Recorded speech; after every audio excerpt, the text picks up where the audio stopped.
All right, once again for our viewers, let me just get you an update on the numbers that are coming in 30 minutes in. AAP at 14, it's BJP at 17, Congress still at 1. And as the early trends begin to emerge, here's what Delhi leaders had to say before the counting began. Let's just listen into some of these reactions as well. देखिए, ये जो चुनाव रहा है, ये कोई साधारण चुनाव नहीं रहा। हाँ। ये अच्छाई और बुराई की लड़ाई रही है। ये काम और गुंडागर्दी की लड़ाई रही है। और मुझे पूरा भरोसा है कि कालका जी के लोग और पूरी दिल्ली के लोग अच्छाई के साथ खड़े होंगे, काम के साथ खड़े होंगे, आम आदमी पार्टी और अरविंद केजरीवाल जी के साथ खड़े होंगे। अरविंद केजरीवाल जी चौथी बार मुख्यमंत्री बनेंगे, भारी बहुमत से बनेंगे और आज शाम तक आंकड़ा आपके सामने होगा। हम लोगों ने लोगों के बीच में रहते हुए लोगों के मुद्दों पर इस चुनाव को कामयाबी से लड़ा है।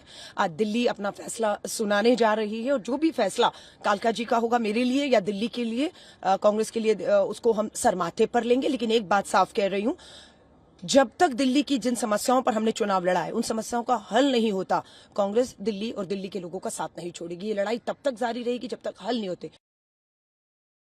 अभी मुझे कोई आइडिया नहीं है क्या अलायंस बनता है क्या नहीं, वो हाईकमांड तय करेगी, हम लोग नहीं तय करेंगे। अगर कोई ऐसी संभावना बनती है तो हो गया, कल रात को हो गया, आज काउंटिंग करने दीजिए। चलो, बिल्कुल पूरी तरह से आश्वस्त हैं और सरकार तो बनेगी बनेगी। दिल्ली के लोगों के लिए काम करना है अभी और बहुत कुछ, बच्चों की शिक्षा के लिए और काम करना है। Thank you so much sir.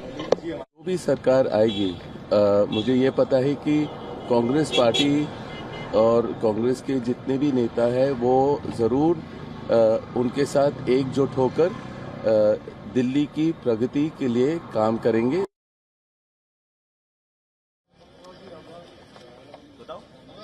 All right, those are some of the reactions coming in from the leaders before counting began. But as of now, where we stand with the figures, as we mentioned and as we had expected so far, the race has been rather tight. As of now, what the figures are showing is that there are 17 seats for the Aam Aadmi Party and 18 for the BJP. It's neck to neck, just as expected. No surprises so far. But what happens after that 2025 figure, I think that is essentially what's going to start determining where this race goes from now. As we mentioned earlier as well, 18 for the BJP, 17 for the Aam Aadmi Party. That's where the figures stand as of now. Right, absolutely. Some early trends we are beginning to emerge. Of course, we spoke about how this initially was a three-party contest. We know that the Congress is at 1. Now, if we were to talk about some of the political discourse surrounding the Delhi Assembly election, of course, we've seen allegations of horse trading, alleged that some AAP candidates ahead of the elections were trying to attempt to lure some of them.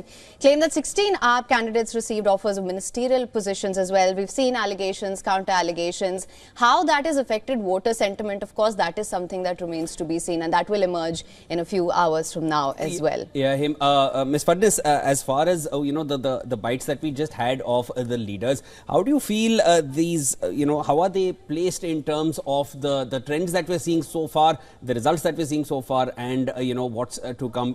Everyone seems to be speaking with a lot of caution. Well, I mean, that's normal and that is to be expected.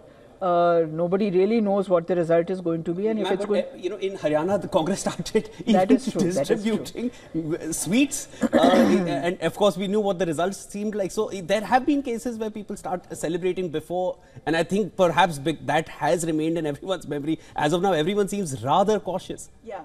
I think if it's going to be very close, as currently the seat numbers, and it is going to be down to the wire, I think, then naturally people will be a bit more cautious than otherwise.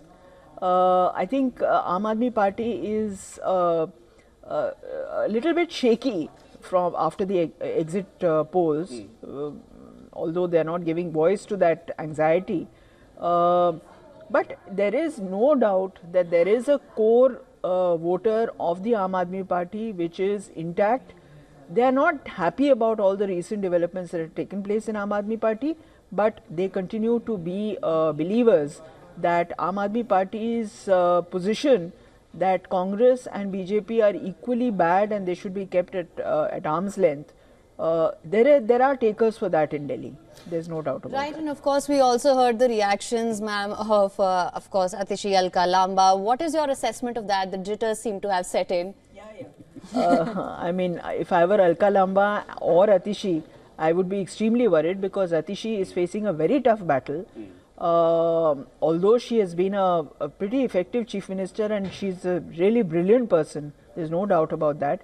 She is an ideas person, and it would be sad if she were not in the assembly. I mean, it would be sad for Delhi if she did not come into the assembly. But overall, yeah, and Alka Lamba's fears are very justified, I think. Ma'am, as far as the voter turnout is concerned, just to give some figures, in 2015 the total voter turnout was 65.63%. 2020 we saw 67.12%. And of course 2020 it was, pardon me, that was 2015 it was 67%, 2020 it was 62.59%, 2025 it's lesser, it's somewhere close to 60.5%, 60.42%, those are the figures that have been coming out.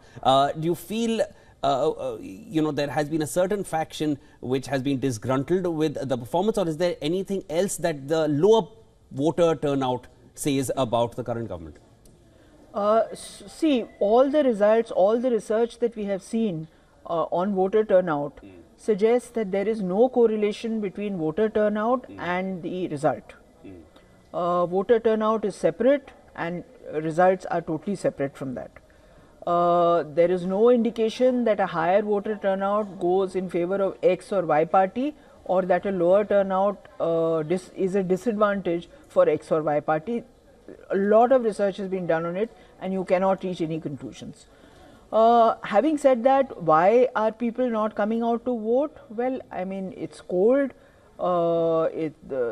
people are out, people are away, and maybe people are just not registered to vote also. Ma'am, now let's just come to the New Delhi seat where Kejriwal is going to be fighting. I need, how do you pitch the fight between Kejriwal and the sons of two former CMs? Of course, one of them being Sandeep Dikshit, who's a two-time MP and now is contesting in the assembly. That's a very interesting question. Kejriwal's whole point has been that he is the son of Delhi, whereas these two are sons of chief ministers.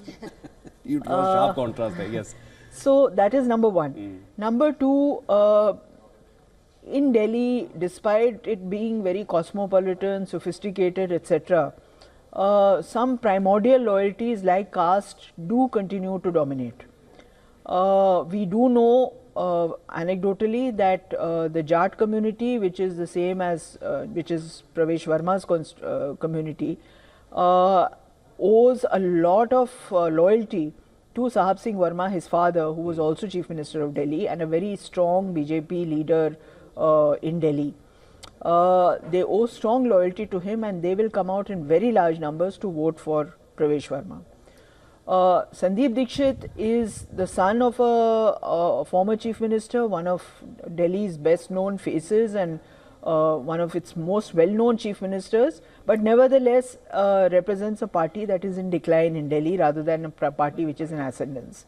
We can go and we can go to town and keep on talking about what could have happened if the Congress and AAP had an alliance. Would that have improved the chances of the Congress in Delhi? I mean, but that's... Do you feel the Congress would be deliberating over that, even now seeing the figures? Because I just want to go over the figures very quickly. Aam Aadmi Party is standing at 19 and the BJP is nearing 28 and the Congress is exactly where it was, when we started discussing this about a half an hour ago. It's still at 1. So no surprises as far as the Congress is concerned, but as far as the BJP now, as we were speaking, it's 29 and Aam Aadmi Party is at 18. And ma'am, you also mentioned how it's an existential battle for the Aam Aadmi Party and for Congress perhaps a survival battle. And that being said, I just wanted to go back to a point that you had made earlier. So do you reckon that there has been a wide impact of the performance of the incumbent government on the voter behavior this time? Sure, absolutely. I mean, voting, particularly in Delhi, elsewhere also, but also particularly in Delhi, is pretty transactional. People vote for what they get, people vote for what they see. And the behavior of Aam Aadmi Party MLAs, many of them, has not been exemplary by any stretch. So many of them are facing corruption charges. Many of them are facing charges of other kinds. So I think it's people are just fed up. As far as you mentioned a transactional voting pattern here in Delhi. How do you feel the guarantees fared this time around? Well, if the guarantees had fared well, then the Congress would have done better. But we are seeing Congress only in one place. So it's not so much guarantees. I think it's all overall efficiency or overall lack of efficiency. People in Delhi place a lot of premium by efficiency. They want things to run on time. They want traffic snarls to be sorted out quickly. They want livelihood. They want better living standards. They want basically things to work. And when things don't work, then it makes them quite angry. Right, and speaking of a transactional, perhaps a reciprocal relationship as well, how do you think the BJP's national leadership influences the party's performance in these elections? Yeah, that's a good point, because the BJP has been going on about a double engine ki sarkar.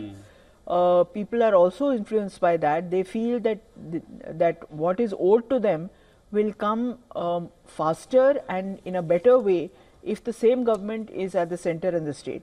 So this has been a factor. I've spoken to a lot of people. This has been a factor at the back of people's minds, that this constant attrition, war of attrition between Aam Aadmi Party in Delhi and BJP.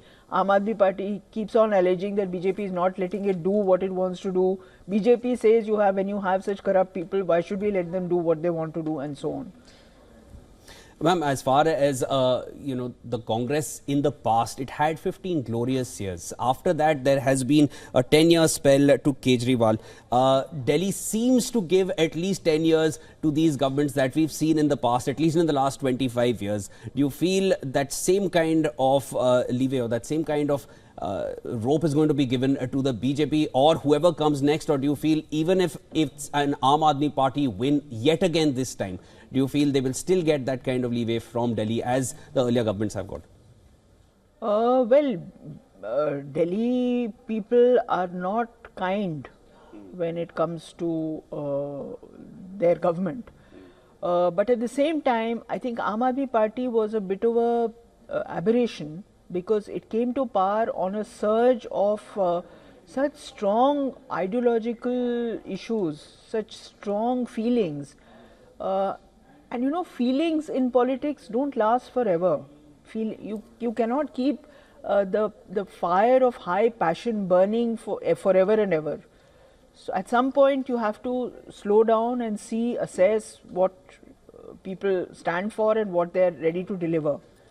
The excise scam and the way people have understood it was a very terrible thing to happen to Aam Aadmi Party.